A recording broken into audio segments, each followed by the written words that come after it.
Donald Trump has never been one to downplay his wealth. In fact, he embodies the art of living on a grand scale. His Palm Beach estate, Mar-a-Lago, is nothing short of a modern-day castle fit for royalty. Further north lies Seven Springs, a sprawling property so vast it resembles a private village rather than a mere mansion. When it comes to travel, Trump doesn't settle for commercial flights like the rest of us. Instead, he soars through the skies in his very own $100 million private jet, a flying testament to extravagance. And his taste for luxury doesn't stop there. His garage once housed a Lamborghini Diablo, a car that screams opulence, alongside a custom-made gold motorbike that's as audacious as it is unforgettable. Now, let's step inside and take a closer look at Donald Trump's unparalleled world of luxury. President Trump's riches. Donald Trump's net worth has long been a subject of debate, with estimates varying significantly depending on the source. While Trump himself frequently asserts that his wealth is far greater, independent evaluations tell a slightly different story. As of November 4, 2024, Forbes estimates his net worth at $5.6 billion, a $1.9 billion increase from 2016 and $3.1 billion higher than in 2020. On the other hand, Bloomberg offers a higher valuation, pegging his fortune at $6.61 billion, with the bulk of his wealth tied to his extensive real estate empire. These discrepancies arise from differing property appraisals and Trump's own valuation of his brand, which he considers a cornerstone of his financial success. Here's where things get interesting. Donald Trump himself has a rather unconventional take on his net worth.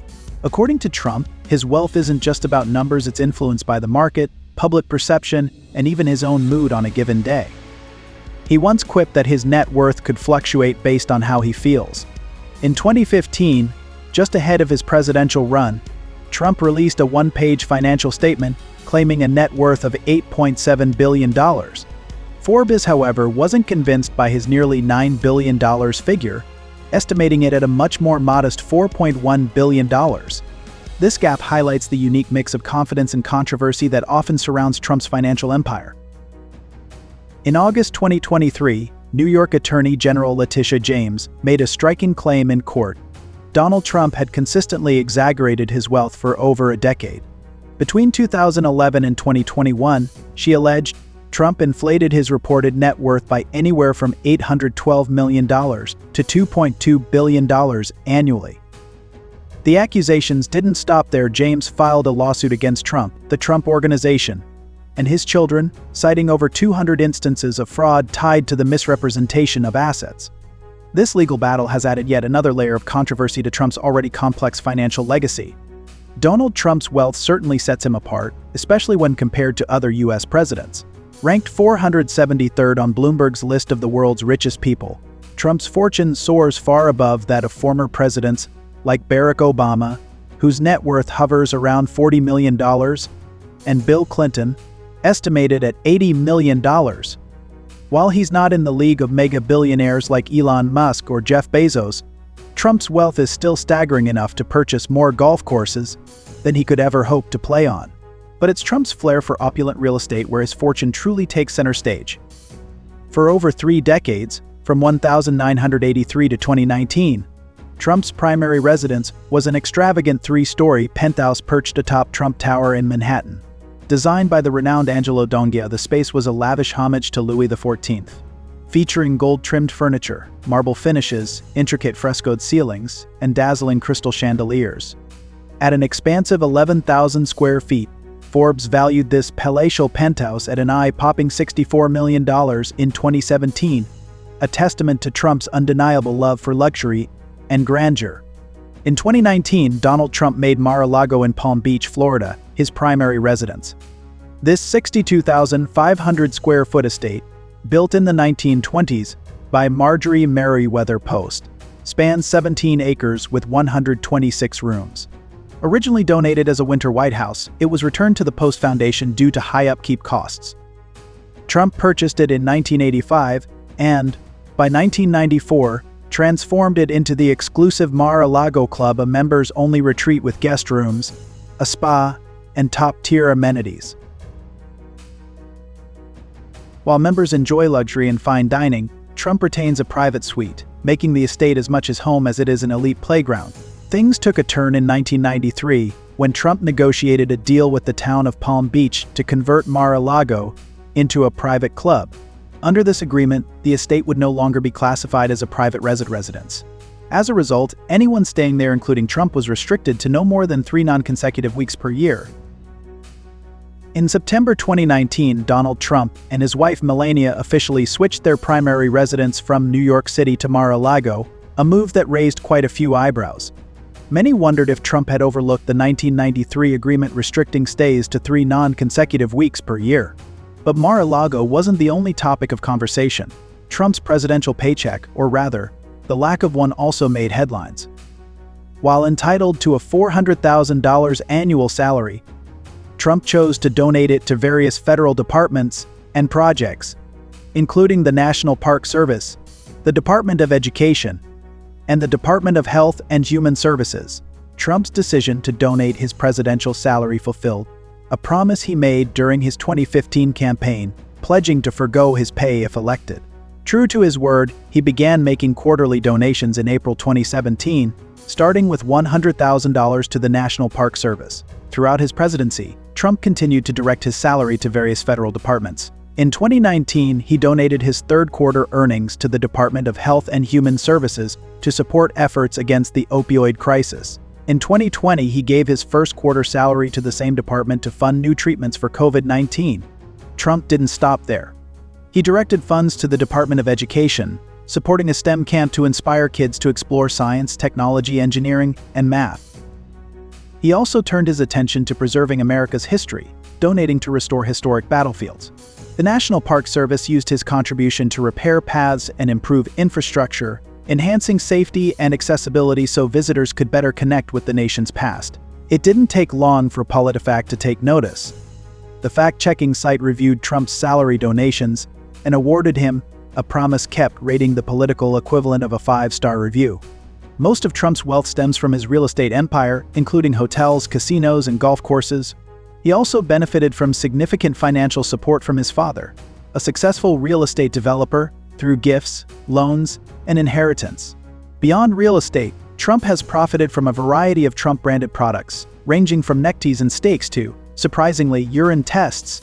Trump Steaks, a brand of premium meat products launched by Donald Trump in May 2007, promised the world's greatest steaks, but met a quick demise.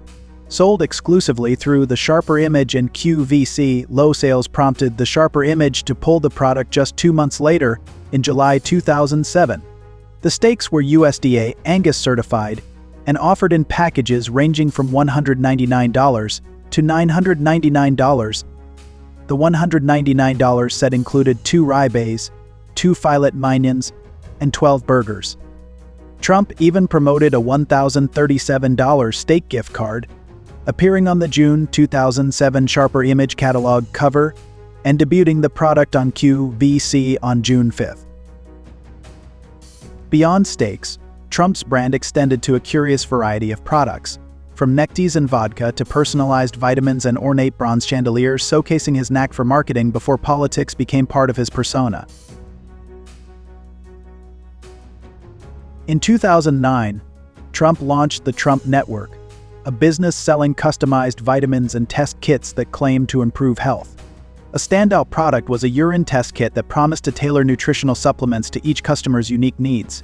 Customers mailed in urine samples, received a personalized health report, and were sent a customized package of vitamins called Custom Essentials, developed by a separate lab. The system offered 48 vitamin formulas based on test results. According to an archived version of the Trump Network's website, the initial private test and a month's supply of Custom Essentials cost $139.95, while retesting was available for $99.95 plus shipping. The company recommended retesting every 9 to 12 months to maintain personalized results. Whether or not the science behind it held up, adding Trump's name gave Ideal Health a significant boost. Former marketers reported rapid growth after the rebranding. Earlier I touched on how much Trump earned as president, but his $400,000 salary is just a fraction of the true benefits of the role. Being president doesn't just come with a paycheck, it comes with a lifetime of perks. Trump's presidential perks. As president, Donald Trump experienced a life of unparalleled comfort and support, carefully designed to help him manage the immense demands of the role. At the center of it all was the White House, a residence, a command center, and a fortress rolled into one. For Trump and his family, it wasn't just a home, it was a symbol of power and prestige, and let's face it, an extraordinary perk for a job that comes with no shortage of pressure. But let's put aside the endless meetings and high-stakes decisions for a moment and focus on the fun stuff. The White House offered Trump access to incredible amenities, including a private 51-seat movie theater, a bowling alley, a billiard room, and even a putting green. For outdoor recreation, there was a basketball court, a tennis court, and a sprawling garden perfect for walks or hosting events. Dining was equally impressive, with an in-house restaurant staffed by skilled chefs ready to whip up everything from casual meals to elaborate state dinners fit for royalty. Of course, living in such luxury also came with a focus on health and well-being. Trump had access to a personal trainer, ready to help him fit in a workout between briefings. Then there was the full-time staff maids, butlers, and maintenance workers dedicated to ensuring the White House operated like a well-oiled machine.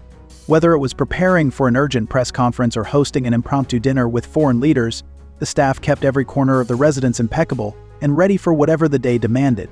When the president traveled, he did so in unmatched style aboard Air Force One, a custom Boeing 747 that served as an office, a command center, and a flying fortress. This iconic aircraft, emblazoned with United States of America, the American flag, and the presidential seal, was always ready to carry him anywhere in the world. Inside, it offered over 4,000 square feet of space spread across 3 levels, featuring a presidential suite, a spacious office, and a conference room. Prepared for any situation, the plane even housed a medical suite complete with an onboard doctor. 2 fully equipped kitchens ensured no one went hungry, capable of serving up to 100 passengers, including staff, Secret Service, and members of the press. After all, diplomacy is far more effective when everyone's well-fed and no one's hangry.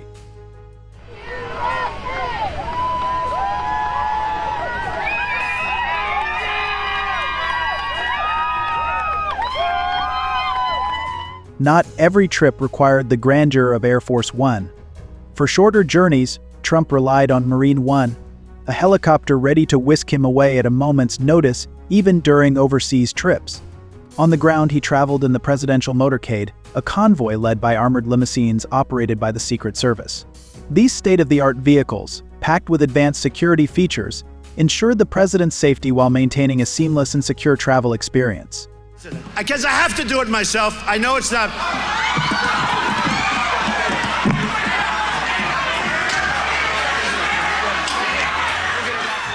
Every step of the way, Donald Trump was protected by a team of elite Secret Service agents.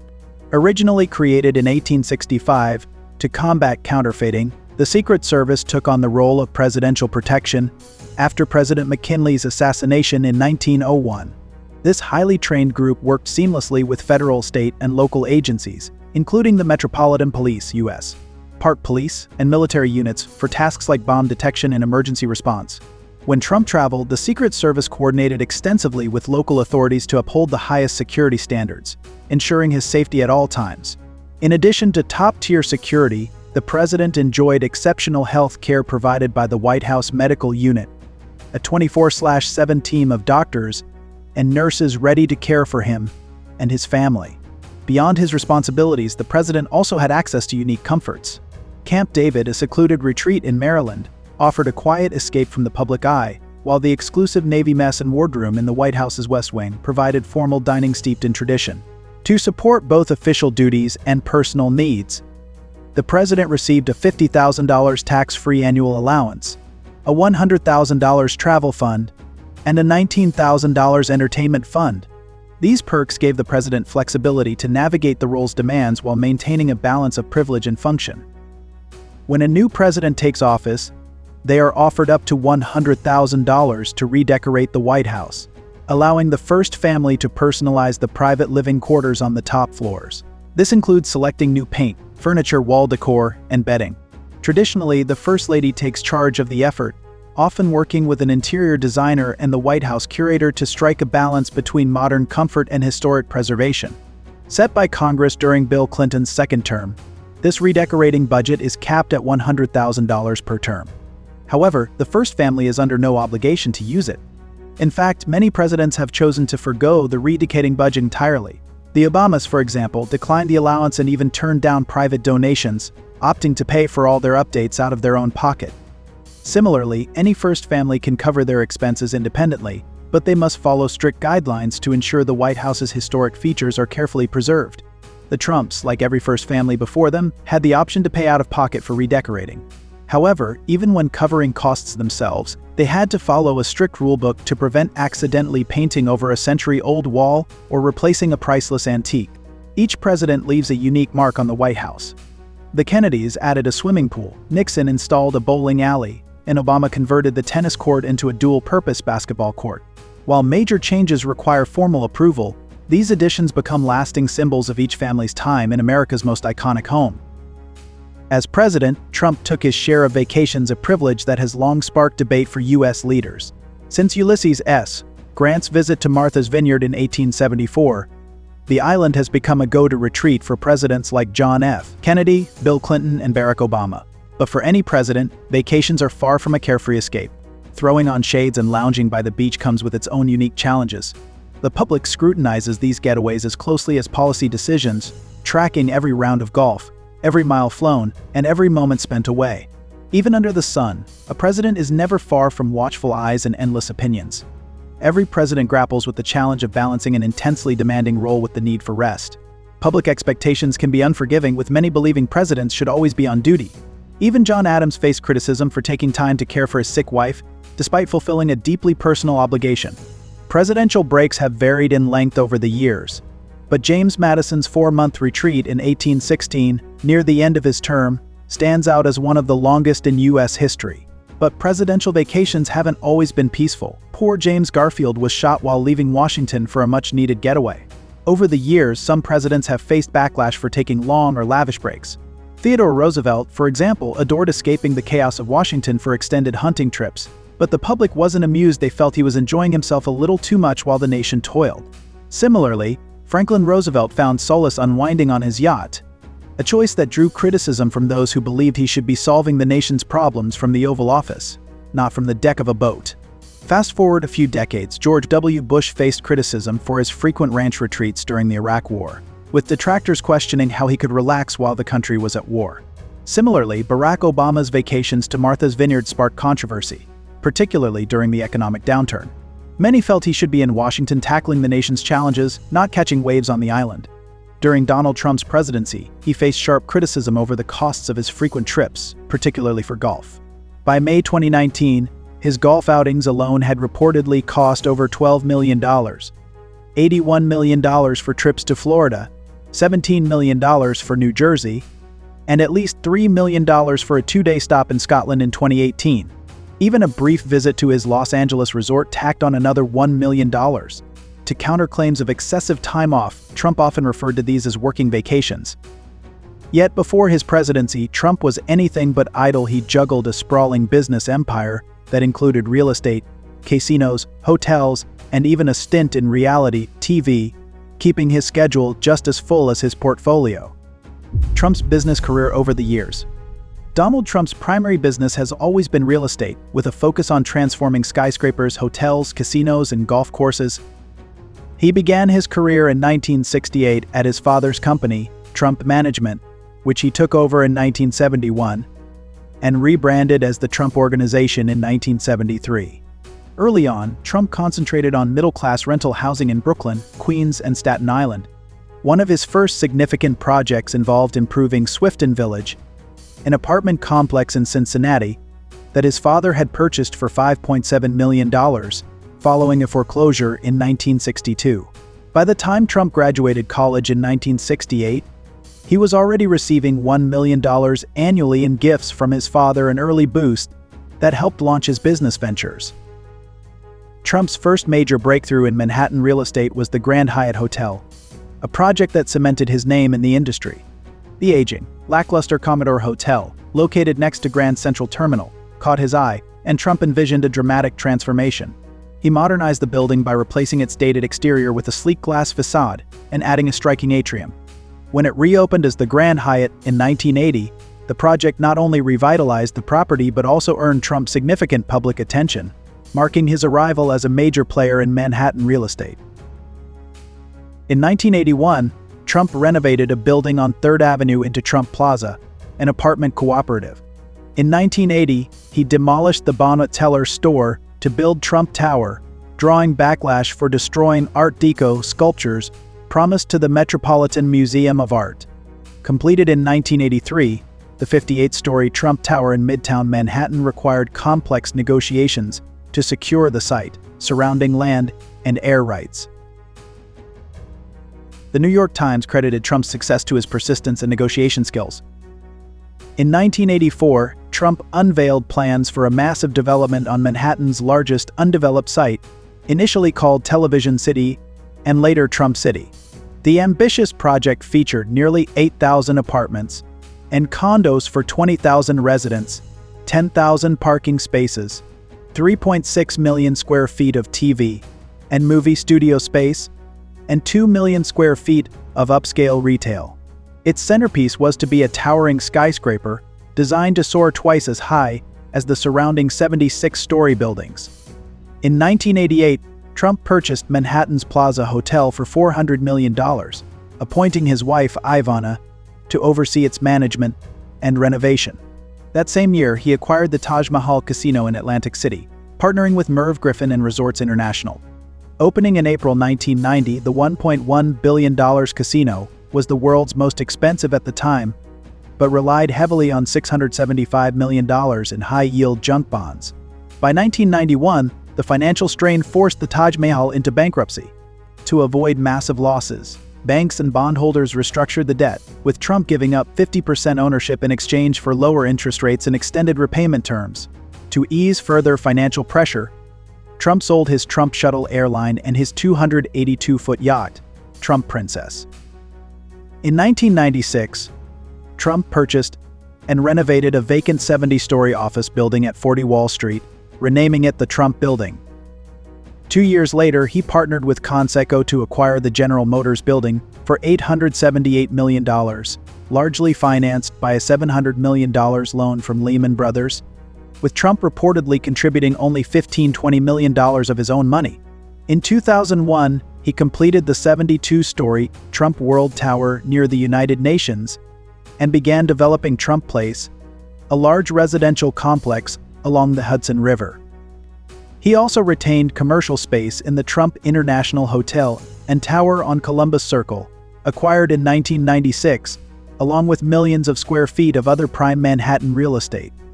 In 2002, Trump acquired the former Hotel Delmonico in Manhattan, renovating it into Trump Park Avenue, a 35-story luxury condominium building that opened in 2004.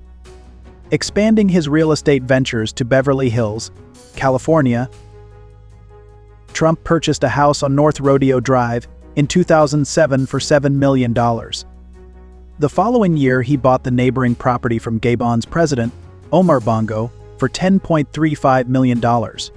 However, he sold this second home in 2009 for $9.5 million, taking an $850,000 loss.